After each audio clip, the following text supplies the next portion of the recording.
இப்போ உங்களுக்கு ஒரு வேலை இருக்கு.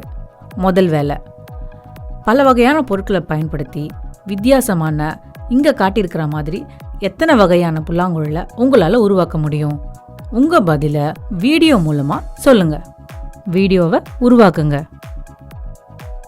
ரெண்டாவது வேலை, இந்த புல்லாங்குழல் எப்படி ஒலியை உருவாக்குதுன்னு ஆராயுங்க. வரைபடங்களோட உதவியோட நிகழ்வை விளக்குங்க.